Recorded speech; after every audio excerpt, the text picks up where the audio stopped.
Now back to T3 dito sa TV5.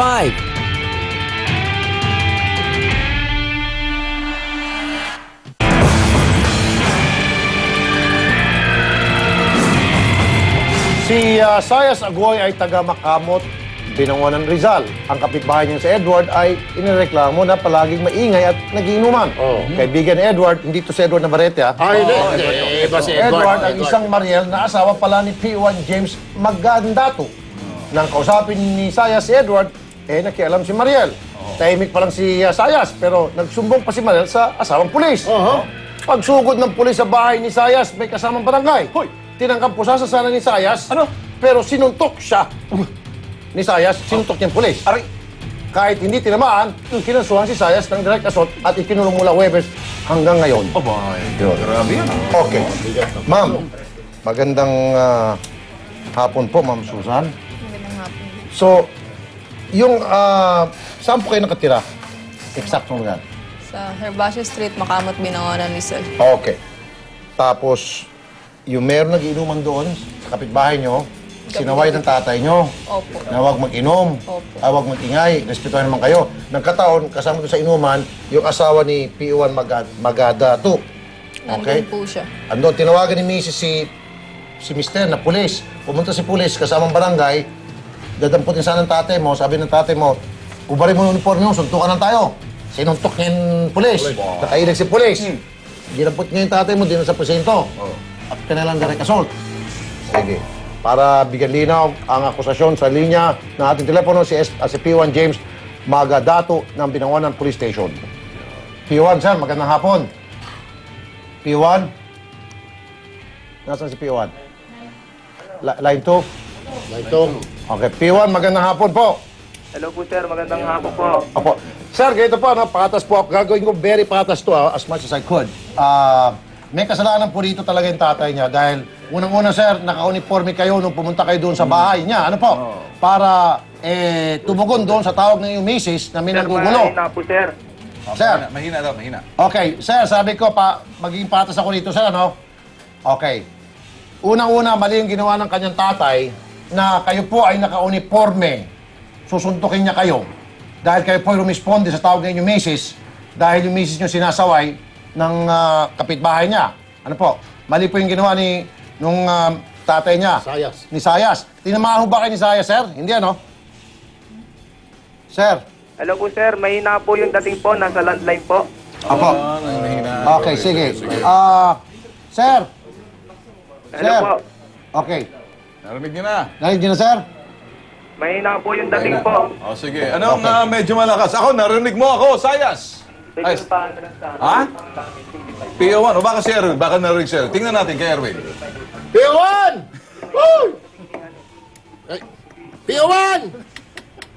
Hindi pala marinig. Hindi. P1? Bigyan natin ng mic natin, kunin natin. Hello po. Rinig mo na ako, P1, sir? Sir, huwag ka matakot, sir. Babalansin ko nga ito na mabuti, sir, eh. Mahina po kasi yung dating po sa landline sir. Kasi binangonan sila. Binangonan Okay. kasi masama. Ngayon, ito, rinig mo na ako? Kunin mo kaya mic mo, Ayun na po, lapit mo ng konti okay na para po. medyo Rinig mo na ako, sir? Okay na po. Rinig mo na ako. Okay, sige. Ganyan. Sir, mali po yung ginawa ng tatay niya na kayo po ay susuntukin niya na naka-uniforme kayo bilang isang pulis. Mali po yun. Ano po? Mali po yung tatay niya. Opo. Klaro po tayo doon. Tama nga talaga, direct assault, sir. Especially the fact na ikaw ay pulis. Ano po? Opo. However, ngunit, subalit, datapwat. Ito ang tanong ko sa'yo. Saan ba nakatira kayo ni misis mo? Bali po yung lugar po namin sir, dati po ano yan, bali, Sitio, Herbacio Street, Sanuan, Darangan po. So dati kayo nakatira doon? Kasi po boundary po siya, nasa boundary Hindi po nga, siya sir, ng yung bahay lang kung saan may nagiinuman kasama si misis mo. Ilang ba naka-assign? Sa Binangonan po. Compact tayuman, tama? Opo. Okay. Yung pong 636 Herbacio Street na kung saan nangyari yung problema, hindi na sakop mo yun eh. Opo. Sakop ng ibang stasyon yun, tama? Bali, tumawag na po sa asawa ko. Kaya nga sir, hindi mo na sakop yun. Sana ang ginawa mo sir, ang tama proper procedure, kasi misis mo involved, may conflict of interest yun. Okay, ibinato mo yun sa istasyon na may sakop doon sa lugar na yon. Tama sir? Opo. Oh, tapos hindi ka pwede mag-respond dahil misis mo magiging bias ka eh. Pangalawa, yung misis niyo po sir, maingay eh, nagkikipag-inuman eh. Karapatan lang po talaga ng tatay niya na asawain yung misis mo at yung mga kasamahan doon na nagiinuman, ang iingay. Balaseng ka.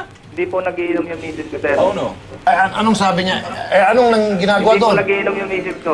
Ano lang po ginagawa doon? Nakatambay po dun. Oh, nakatambay. Lagi Nandun po sa may- nakatambay doon. Katapat po kasi ng bahay nila yung bahay ng misis ko, sir. Yung biyanan ko, sir. Pala umiinom. Bahay ng biyanan. Okay. Bali doon po. Baka pumuputak. Hindi, kaya nga next time, sir, para hindi ka mahanapan ng butas, PO1.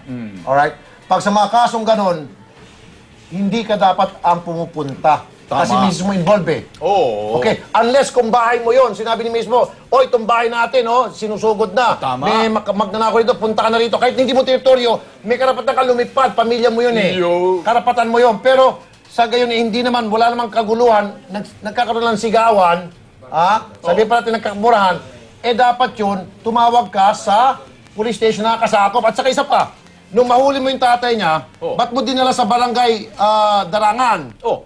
Eh samantalang yung Herbacio Street, sakop ng barangay Makamot, Binauna niyan. Oh, out of jurisdiction. Oh. Bakit mo dinala sa Darangan? Kasi may mga kaibigan ka mga barangay doon. Mga Ayun naman. Tanon. Ayun. Tama, diba? Kaibigang barangay po doon na, sir. Bali yung po kasi nakakasahod na barangay po doon sa ano. Kaya doon ko po nagkasama po ng Sir. barangay Tanong, sir. Nag-check na kami, ang may sakop sa Herbacio Street ay barangay Makamot, Binangonan. Yun. Okay? Nag-check na kami. Oh, chinek na Alright. natin. Si Bugay may sabi niyan. Tapos, dinala mo sa barangay Darangan. Alright? So, may mga pagkakamali ka. Nilelecturean lang kita rito, Padre. Tinutuan lang kita ng leksyon na makinig ka next time. Kapag involved yung misis mo sa gulo, unless kung halimbawa, papatay na mismo, talagang bahay mo sinusugod, pwede. Ikaw pwede. Pero kung hindi, tumawag ka ng ibang istasyon na nakakasakop, di ba, at magpapaimbestiga. Yun. Mabait na si Tol Rafi niyan, ha? Nakuha mo na, sir, Iwan. Sir. Oh, PO1. Oh. Swerte ka, makalmado ngayon si Tol Rafi. Ha? Oh, Yung boss na, nandyan yata. Oh. Hindi, kasi si ano naman, si... Abinado naman kasi siya, sinabi rin niya doon sa tatay sa P1, na, sports na tayo, tayo. So, marami pala yung... Ay, sigurong panood ninyo ng yung, boxing ni Manny. Oo. Huwag ganyan. Idol mo si Manny Pacquiao. Idol ko yan, idol ko si Manny Ay, Pacquiao. lalo na ako.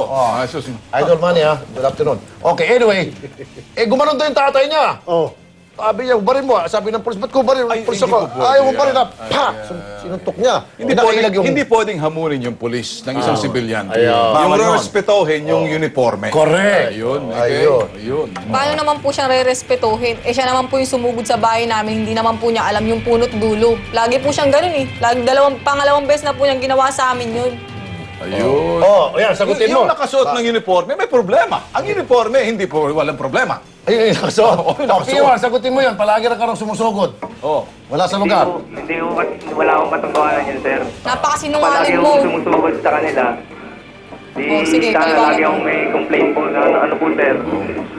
Pero pulis ka, dapat Kasi wala ka akong- nakatakutan, di ba? Oh. Di ba, sir? Ganun po ba? Oo. Kasi kung may reklamo sila, di sana pumunta sila sa, sa barangay na nakakasakop na, sinasabi niya, kung makamot. Hindi, pero next time, P1, dito palalampasin kita. Oo. Okay, next time, hindi na. Okay? Kung sa akin ka nga pumunta talaga, bahay ko, hindi out of jurisdiction ka. Oo. Tapos yung misis mo nakatambay ron, Oo. hindi kita suntukin, kaya lang mumurahin kita. Oo. Tapos ngayon, paparesto mo ako, yung aresto sa akin, mumurahin ko rin muna kayo ng aso pareho. Pakuntukin ko ulo nyo. Huwag naman. Kasi alam ko yung karapatan ko eh. Ay, aya. Okay? Hindi kasi ako ignorante. Ang kaya-kaya nyo kasi na gawa ng ganong klase, yung mga taong mas maliliit eh. Akala ko pinalagpas mo na to. Ha? Easy. Layas ka na. Sige. Sige na. Okay. Layas na. Ay. Layas ka na dyan. O, paano si... Nasa ano eh, na-inquest eh. Na-inquest eh. Inquest. Pero- Piyansa na lang. Pero mas maganda siguro sabihin natin sa susunod, maging kalmado kayo. Huwag niyong hahamunin yung naka-uniforme. Ha? Ay, ganun na lang. Magpa-blatter kayo sa barangay. Tulungan na Ha? lang. Para Ganun. piyansa. Tulungan na lang. Kasi Tulungan na lang. pumunta naman kasi yung pulis, may kasama mga barangay, kumatok. Tao po. Ayun naman pala. Hindi naman dumiretso Ayun. pumasok. May mali din si tatay. May mali si tatay. Ha? Sabihin si tatay, kalmahin. Ha? Tapos yung tatay mo, magaling pala mag-boxing eh. Ganun ba? Yan na natin sa ano dyan, plus and order, Si Bugay, kung naghahanap lagi ng sparring. Lalo na si Dandy. Si Dandy. Pwede mo sparring yan. Anyway, Lola na pero astig pa rin siya kontra droga at prostitusyon. Sasaluduhan natin si Kapitana Zenaida Bundalian. Nagsisilbi sa kanyang mga nasasakupan sa kabila ng kapansanan at pagiging senior citizen. Ito ay pinakita ng ating kapatid na si Zenaida Bundalian, 58 taong gulang. Mahigit isang taon nang nakaupong kapitana si Mami Zenaida sa Barrio Bulaon, San Fernando, Pampanga. Sinusugpo niya ang bawal na droga at prostitusyon sa kanilang lugar. Po sana talagang gustong-gusto na matigil na yung nagda-drugs dito sa amin. Dahil wala naman po silang kainatnan eh. Ngunit sa kabila ng tapang at lakas, may lungkot at kahinaan din si Mami Zenaida. 3 buwan pa lang siya nang magkaroon ng polio at pilay na lumaki si Mami Zenaida. Dalawang paa nilabanan ko. Yung pa kayang isang paa, sabi po daw niya. Marami mang taong humusga sa kanya, hindi yun naging balakid para maipakita ni Mami Zenaida ang kanyang pagiging ina sa Barrio Bulaon. Kaya naman ang kanyang mga kabaryo, tiwalang-tiwala kay Mami Zenaida. Kahit anong oras mo siya puntahan, lagi siyang ready. Kaya naman Mami Zenaida, maging ang T3, saludo sa iyo. Siyempre, bago tayo exit, babati muna tayo kay Tol Rafi ng isang bumabatang happy birthday!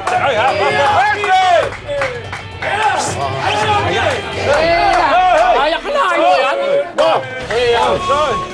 Saan galing to? Peter! National! ano ba ito? Bata-bata eh! 25! Tama. Magaling. Iba ang boses mo ah! 25 lang pala eh! Balik na rin yan! Mali! Ilagay sa likod yung dos! Okay. Alright. Totoo ba yan? Tingnan natin. Yan ang message. Message muna! Sino naman to para mga bulag? Men in white. White. Sige. Ayan.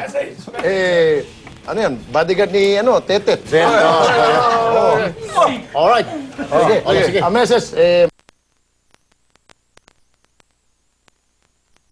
salamat po sa inyong mga pagtitiwala. Kaya pala kalmado ka kanina. Birthday mo. Birthday. Oo. Bawal. Okay. Yan po ang 30 minutong aksyon. Ora mismo, ako po, si Rafi Tulfo. Magandang hapon. Manamas ng Tulfo! Ako po, Sir Erwin Tulfo! T3. Ang bumangga, di ba? Sumbungan ng bayan, ang tunay na sandigan. Mahirap o mayaman, walang kinikilingan.